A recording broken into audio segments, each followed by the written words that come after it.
Hello, Jules here with a video on the rules for making picture books. You might wonder why the heck we've got rules for making picture books. Surely if you've had a really amazing idea, you just write it down, get someone to make the pictures, and Bob, as they say, is your uncle. I totally get that because that's exactly what I was thinking when I first started out.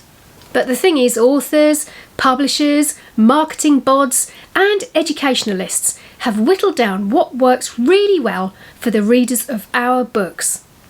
And remember, the picture book audience is the child and the adult reading it.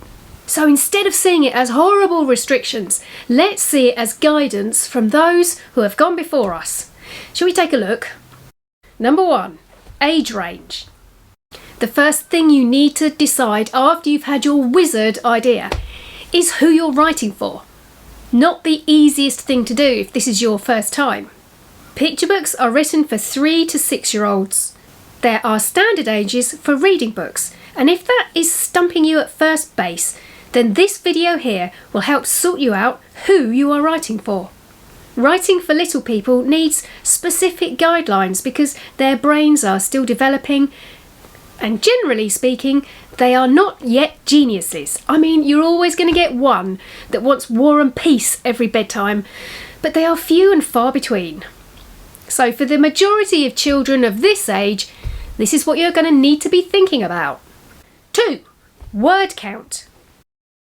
If you decide you're definitely writing a picture book, your word count should be between 500 and 700 words, and definitely less than 1,000. This might seem utterly crazy to you. How are you going to fit your amazing story into 1,000 words? Maybe you've written a story for older children. A child aged 3 probably won't have the attention span to engage with a chapter book or even an early reader's book like this. And that brain development happens rapidly during the early years. Every word counts in a picture book. And each one of those words is going to do some heavy lifting that perhaps you're not going to get in a novel. Even with a chapter book for 7 to 9-year-olds, you can have more description of setting or characters. With a picture book, you need to pare all that down and get the story started on the very first page. Number 3, language. It's really important to use uncomplicated language with young children. You don't need to introduce them to words that will be irrelevant to their young lives. Remember, a picture book is meant to be read aloud. Make sure you read yours aloud several times and get someone else to do so too, to be sure that it all makes sense and that your intentions of words and phrases are what comes out of somebody else's mouth. Using rhythm and repetition makes for a great picture book. Maybe one of your characters has a repetitive phrase, or the rhythm of the text makes it easy to predict what might come next. You could also think about the end of the story coming back to where it started. It's a way to engage your reader, and it's part of what we call a story shape. Here's a video on story shapes. You can also use rhyme if it's your thing. However, if you're hoping to be published by a traditional publishing company, they might not want you to use rhyme simply because it's hard to translate that into other languages. However, if you're self-publishing, it really doesn't need to be that much of a concern. Go on, do some rhyming. Number 4, structure. A picture book typically has 32 pages, 24 to 26 of those spreads tell the story, and the other pages are title page, copyright or imprint page, a page with your author information on, perhaps a dedication page, and some end pages which can either be blank or have a pattern on them. Number 5, images.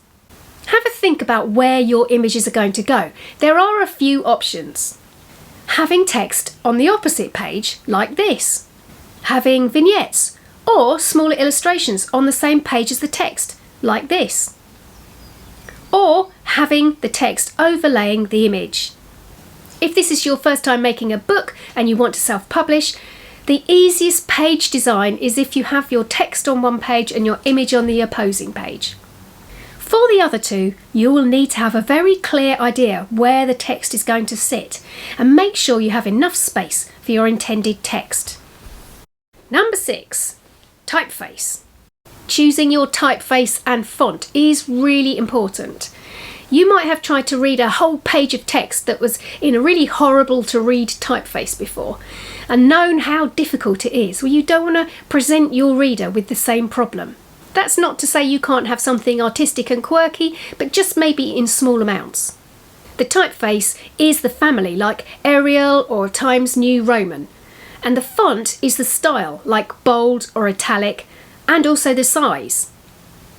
I have used Batty Girl for my Vincent books and Boopy for House on Hare Hill and Nature Calls. Number 7, dummy book. Once you've made some important decisions, you might decide to make a dummy book. It really does help you to get a feel of your book before you see it printed as a book.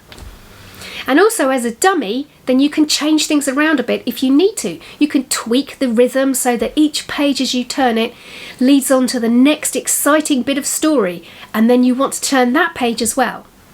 Hey folks, if you are as excited about books and art as I am, then you might be interested in these courses that will teach you what I know.